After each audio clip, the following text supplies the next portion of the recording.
Bom dia, boa tarde, boa noite. Aqui quem fala é o professor Marcelo Lasno e agora a gente vai dar sequência à zoologia para ver esse mega grupo formado pelos... Que isso? Sumiu tudo. Voltando, o grupo dos artrópodos. Então vamos lá falar um pouquinho deles. Então, gente, por que o grupo é chamado de artrópodos? Ao pé da letra, artrópodos quer dizer que tem as patas articuladas, como vocês estão vendo aqui. No entanto, a gente diz que, na verdade, o grupo apresenta apêndices articulados. Você vê que as articulações acontecem, por exemplo, nas peças bucais ou até mesmo na antena. Mas o que dá nome efetivamente para o grupo são, de fato, as patas articuladas. É disparado o maior filo animal. São 1 milhão de espécies em estimativa. Esse número pode ultrapassar em muito esse número, porque também é um grupo que, particularmente nas florestas tropicais, por exemplo, é um grupo ainda a se investigar. Aqui vocês estão vendo em detalhe um aracnídeo, que é o ácaro. Os aracnídeos fazem parte desse grande grupo, que é o grupo dos artrópodos. Qual seria o segredo do sucesso dos artrópodos? Então a característica que tem sido destacadamente importante para esse sucesso, esse mega sucesso do grupo, seria a presença de uma carapaça, um revestimento duro, um exoesqueleto feito de um material de consistência considerável chamado de quitina, um polissacarídeo nitrogenado encontrado também nos fungos, mas de origem evolutiva totalmente alheia ao que aconteceu aqui nos artrópodos. Dentro dos artrópodos, o grupo que aparentemente é o mais diversificado é exatamente do que está sendo mostrado na mão do colega aí, tá? Que é o grupo dos besouros. Essa carapaça é o grande segredo do sucesso do artrópodo. Entretanto, tem um momento que essa carapaça atrapalha, que é na hora de crescer. Por isso o crescimento dos artrópodos tem um perfil totalmente distinto dos demais animais, tá vendo? O crescimento se dá descontinuamente, porque o animal nasce molinho, sem o exoesqueleto, faz um crescimento rápido, então tem uma parada. Essa parada se dá porque o exoesqueleto foi construído. Ele vai passar um tempo com o mesmo tamanho, até que para poder crescer ele tem que executar o que a gente chama de uma muda, ou equidise, como vai aparecer no próximo slide. E aí, quando faz essa muda, o animal está de novo livre dessa carapaça e então pode crescer e faz isso de maneira rápida. O que a gente está chamando de maneira rápida aqui? É uma questão, às vezes, de poucas horas para o animal poder crescer. Impressionante. E nesse momento, então, ele aproveita bastante para fazer uma nova interrupção nesse ponto, quando constitui um novo exoesqueleto e assim por diante. Tá? O número de mudas ao longo de uma vida varia muito. Há alguns artrópodes, inclusive, que sistematicamente crescem, não param de crescer, como é o caso entre os maiores, particularmente da aranha caranguejeira e da lagosta. Aqui vocês estão vendo uma equidise muito famosa, muito bonitinha, largando aqui a casquinha, a muda está se dando, o exoesqueleto está ficando, e aqui a cigarra está saindo por cima, tá vendo? Tá? Aqui está o bicho mesmo. Isso a gente chama de equidise ou muda. Esse processo é um processo de controle hormonal, hormônios decisivos controlam isso aqui. Inclusive, alguns dos inseticidas, eles têm essa base, uma base de prolongar a vida de certos estágios intermediários para ocasionar uma morte restrita, como acontece, por exemplo, no controle de alguns mosquitos, viu? Muito bem. Como é que é a característica geral de um artrópodo? Então vamos lá, os artrópodos são organismos, assim como os moluscos e os anelídeos, triblásticos, celomados e protostomas verdadeiros. Apresentam metameria como os anelídeos, ou seja, o corpo segmentado, percebe? Tá? Um cordão nervoso ventral, passa aqui por baixo, e são integralmente animais de circulação aberta. Então, a circulação desse grupo é uma circulação em que o vaso sanguíneo está presente, no entanto o sangue nem sempre está correndo no corpo dentro desses vasos sanguíneos. Para que fique mais claro, esse indivíduo que vocês estão vendo aqui é um cupim, um inseto, um representante típico sim dos artrópodos. Bom, a taxonomia dos artrópodos não é nada muito simples, até porque o grupo é muito grande. O filo artrópode é dividido em 3 subfilos.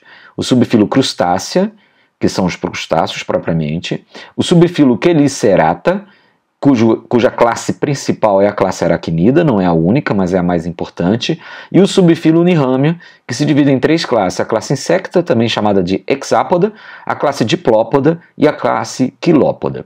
As classes quilópoda e diplópoda juntas recebem esse título aqui, ó, dos miriápodes, que ao pé da letra quer dizer que eles têm milhares de patas. Isso seria ao pé da letra o nome desse grupo, que não tem valor taxonômico, mas incluiria essas duas classes do subfilo Unirrhamia. Artrópodos se dividem em crustáceos, queliceratas e unirrâmias. Os insetos estão aqui, meus amigos, dentro do que a gente chama de Unirrhamia.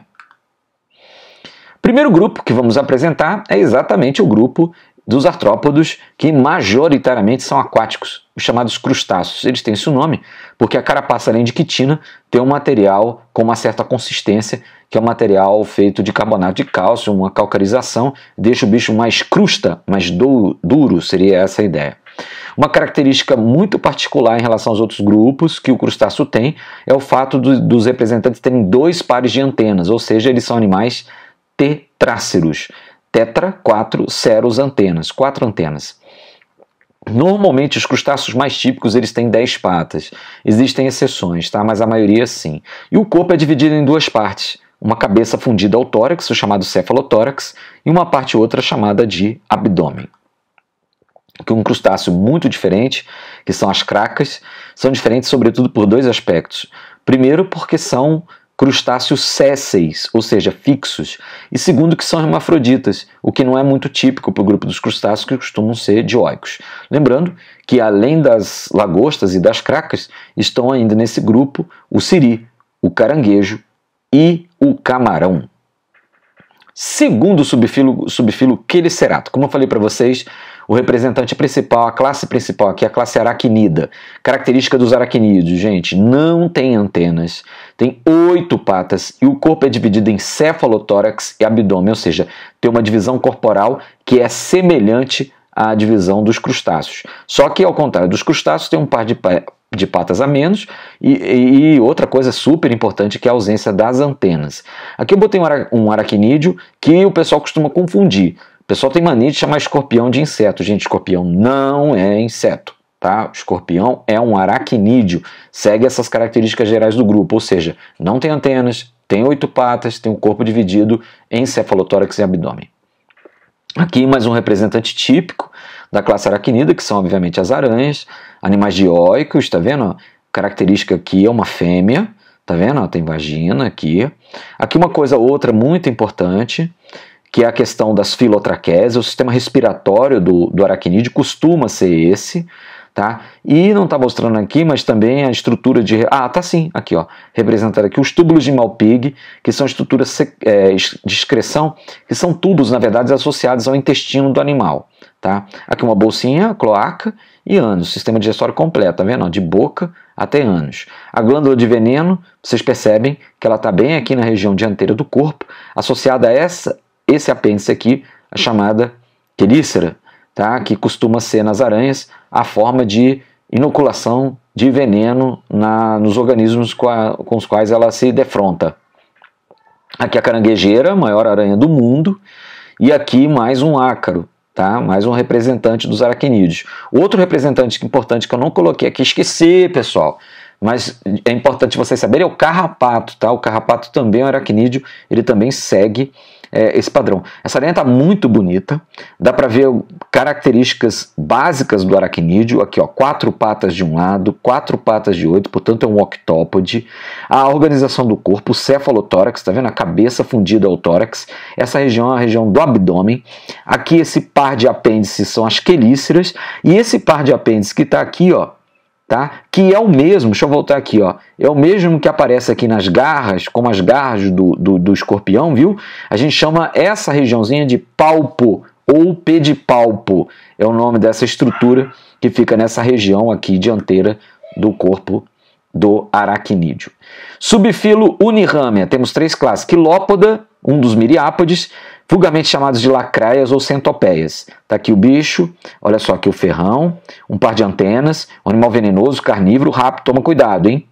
Toma cuidado. Chama popularmente de lacraia.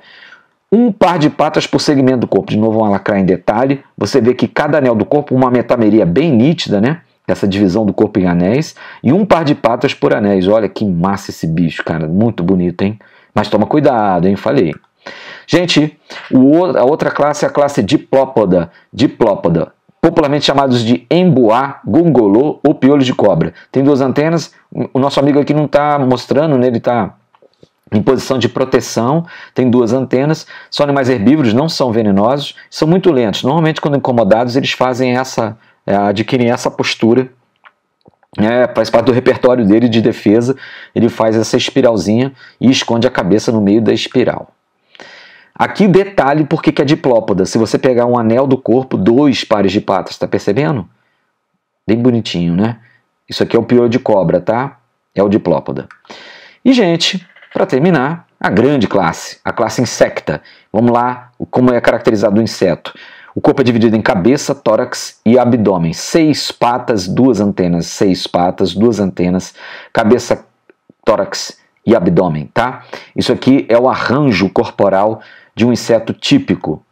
Bom, os insetos, aqui em detalhe no gafanhoto, de novo a parte da organização corporal, as 6 patas, as antenas, e aqui um detalhamento da estrutura interna. Percebe-se um modo de respiração um pouco diferente dos grupos anteriores, que é o sistema traqueal, embora alguns aracnídeos possam até ter. Os túbulos de Malpighi estão mais evidentes aqui, tá vendo? São esses túbulos de excreção que eles ficam anexados ao intestino, de modo que a excreção é lançada dentro do intestino e sai tudo pelo ânus.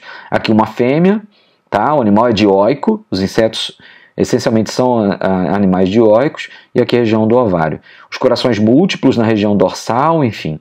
Sistema circulatório aberto, hein? Não só para o inseto, mas para qualquer outro tipo de artrópode. Todos eles têm sistema circulatório aberto. Detalhe do sistema respiratório, muito importante, o pessoal gosta de cobrar isso, que é o seguinte: as aberturas respiratórias do inseto, elas ficam na zona abdominal do bicho, tá vendo? Isso aqui são pequenos poros para a entrada de ar. O ar entra e segue por tubos chamados de traqueia. E assim o ar é difundido até os músculos sem a necessidade de passar pela corrente sanguínea. Isso é muito legal, porque esses animais não usam vasos sanguíneos para carregar sangue, carregar oxigênio, até porque não tem pigmentos respiratórios no sangue, viu? A expressão sangue de barata é muito comum para um sangue ralo, um sangue sem cor, um sangue incolor, porque não há pigmentos respiratórios, porque o sistema traqueal entrega o oxigênio direto para os músculos sem precisar passar pelos vasos sanguíneos. Embora, como eu disse, tem sistema circulatório, mas ele não se ocupa efetivamente do transporte de gases. Isso, na verdade, foi um truque para que o sistema muscular, por exemplo, não ficasse refém de uma circulação que aparentemente é mais lenta, menos sofisticada que a circulação aberta. Então, os insetos conseguem, por exemplo, ter movimento muscular muito frenético até, sustentado por um modelo respiratório diferente. Chama-se sistema traqueal, é o nome do sistema respiratório do inseto. E a última coisa importante sobre os insetos é falar a respeito de sua metamorfose. Alguns insetos não cumprem uma mudança corporal, uma mudança de forma ao longo do processo de crescimento dele. Esses insetos são chamados de ametábolos, mas eles são, fortemente desconhecidos do grande público, exceto aqui nossa amiga traça do livro. A traça do livro, você vê, ó, do ovinho sai uma tracinha que praticamente tem a forma do corpo adulto, só está faltando crescer. Esse inseto não tem metamorfose. Em compensação, o gafanhoto que eu acabei de mostrar para vocês é um inseto com metamorfose. Ele apresenta o que a gente chama de metamorfose incompleta ou hemimetabolia. Como é que funciona, gente? O ovinho é posto e sai lá um gafanhoto, que tem até a forma do corpo, né, do adulto, só que tem um detalhe fundamental que impede ele chamar de adulto: a ausência das asas. Esses estágios intermediários são chamados de ninfas, tá? Porque não tem asas propriamente formadas. Quando as asas são formadas, aí efetivamente você tem um adulto. E para terminar, gente, o outro tipo de metamorfose é chamada holometabolia, também chamada de metamorfose completa, que acontece, por exemplo, com o mosquito, acontece com a mosca e com outros insetos, como borboleta, mariposa, enfim. A fêmea põe um ovo, do ovo sai uma larva. Depois a larva entra num estágio de pupa, que fica dentro do pupário, né? Um estágio onde o inseto fica em franca transformação sem se alimentar. Tá? Esse estágio de pupa é muito interessante. E depois emerge da pupa o adulto. No caso das moscas, né, esses estágios são terrestres. No caso dos mosquitos, esses estágios são aquáticos. Essa, aliás, é uma das grandes diferenças entre mosca e entre mosquito. Então, pessoal, esses foram os artrópodos e eu fui!